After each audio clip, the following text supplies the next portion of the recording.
reunion 2016, and if you're not here, you missed out.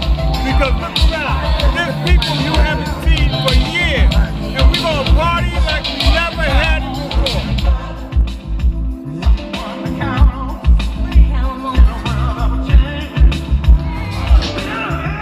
Believe it or not, our family was one of the first families here. We moved to Roodner Court in 1955. We moved here approximately, I was 3. We lived here when I was age 9. I lived here all the way up until the 90s. We had the second to the largest family. We had 11. My father came first to get a job and find a home. I moved to Roodner Court at the age of 5 years old. We were a growing family. He wanted to do the best for us. We all lived here. My whole family, my uncles, my aunts. Being born and raised in Roodner Court, you had to be a part of, you know? You couldn't just like be here and not be a part of. It was really family oriented and community was important. Nothing but fond memories. All of the families, friends. The neighborhood was truly a neighborhood. You know, it was a community, a village, you know, and everybody took a part in that. Growing up, there was 2 parents in the home, mothers and fathers for the most of us. And we seen our parents go to work every morning. They stressed education, they stressed morals, they stressed self-respect, respect for others. I mean, we had it good. Yeah, that's Roodner Court. Wow. Beautiful lady. Everybody knew everybody, families were close, the children were taught respect for their elders. What I love about Roodner Court is that I could go to work and my children were taken care of by the neighbors. They said it takes a village to raise a child. They raised my children while I was working. Your neighbor's mother could always take care of you, you know? It was close-knit like that. That's what, you know, you get from Roodner Court.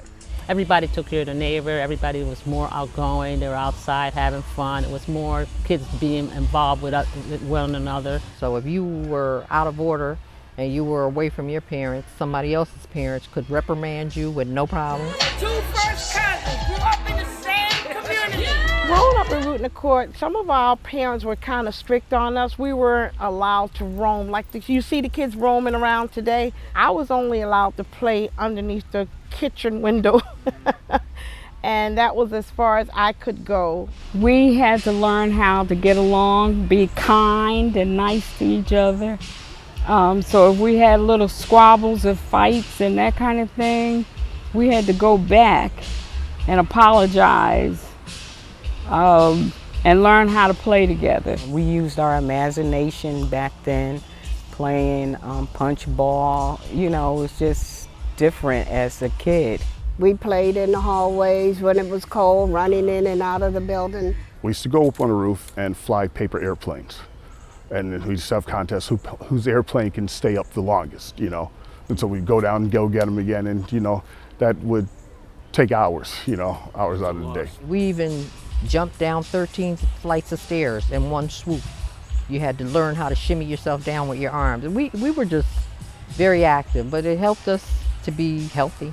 We had an after-school program, and we would come over to the after-school program, and we had the gym, kickball, 4 squares, red light, green light, red rover, games that kids nowadays know nothing about. They used to raise that flag every morning. It was in the center of the court here, and they would raise it every morning and bring it down in the evening. Raise it up and bring it down. We're selling raffle tickets. It's a 50-50 raffle. It's benefiting a college student. She is a student at UConn. She's a current resident. The scholarship is named after one of our first early educators over here at Ely School. I went to school here at Nathaniel Ely. We was one of the first black children bussed out, you know, when they did bus. I remember my classroom being directly right behind that playground over here. That was my first grade and my kindergarten and first grade classroom. We used to come to school here, go home for lunch. You know, your parents had your lunch there. We came back to school. It was a neighborhood. it was easier to go to school every morning because all I had to do was walk from building 17 around the corner up the stairs, and the class was right there. I was here and I went to schools here in the early, and I graduated from Brian McMahon High School in 1964. And when graduation from McMahon, it was like a wedding here. Everybody all over used to line up just to see everybody dressed up. It was such a proud moment during graduation, 12th grade. It was a big issue. It was like a parade here. They raised up from the dead. This is much needed. Thank you, Kevin. Thank you, committee. This is the original Roodner Quarters. I mean, we loving this. We've been needing this to be done. I'm grateful for this. I've seen people that I didn't even know ever lived in Roodner Court. And it was so beautiful in here. I mean, the landscaping was beautiful. It was really different from the way it looks now. We had all roses along the outside, you know, growing over fences. There used to be a row of bushes that led all the way in front of the school, and it would blossom with the honeysuckle, and we used to take the honeysuckle and suck it. It was just like, I mean, just being a kid here was just awesome. I brought my grandchildren over, and I showed them where my first grade class was. I showed them where my kindergarten class was. We old school, we love each other, we're gonna always love each other. Am I right or wrong, people?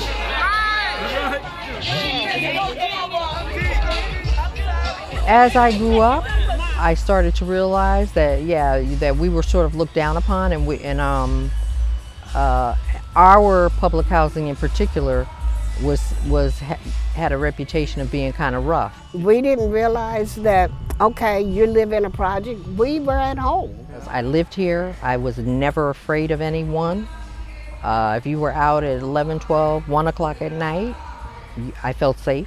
I think the biggest thing that I really don't like to hear someone say is, I live in the hood or I live in the ghetto. That wasn't a ghetto and it wasn't a hood. That was an absolute neighborhood, and it was a community. Public housing works as it's intended to really be a place where someone, whether financially or just socially with the family environment, really gets themselves to a place where that option could be there for them.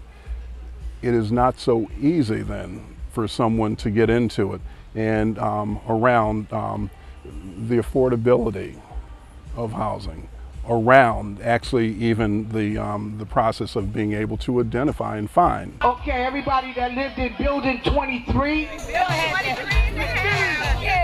The next building after this one is going to be building 16. 16? Represent y'all, represent. Oh, 22. 22. There you go. Yes, 22.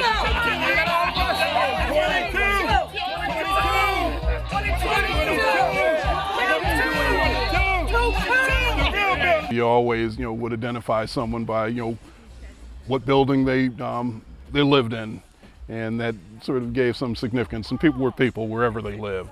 All right, here we go. Building 20. Look up, y'all.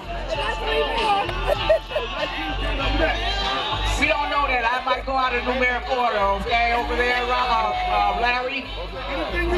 Building 19. The National.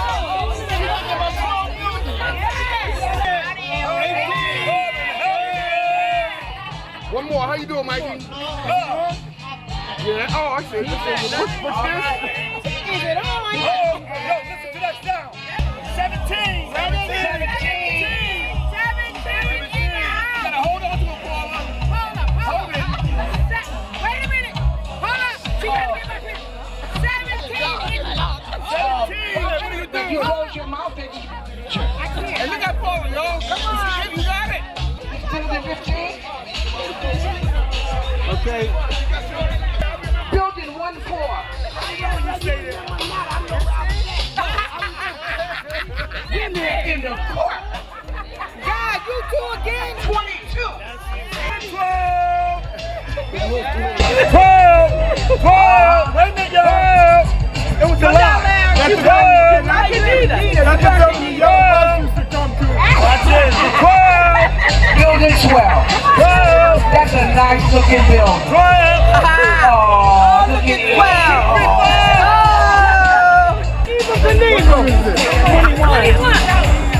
you know you wasn't at 21? Are you in 21?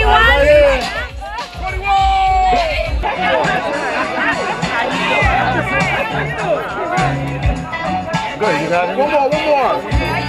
I have wonderful memories of growing up here. I would not have it any other way. Roodner Court is the foundation for the person I am today. This is where it began.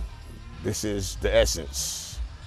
The knowledge and love I get from here stems from here. I'm just glad to be here. Glad I'm still here. Glad the ones that are, still here, we have, so many good shared memories. It's just a wonderful experience. It was a great time. It was a great time. I love being a 261 native. 2 G's! I think I got 6. Where were you, Mary?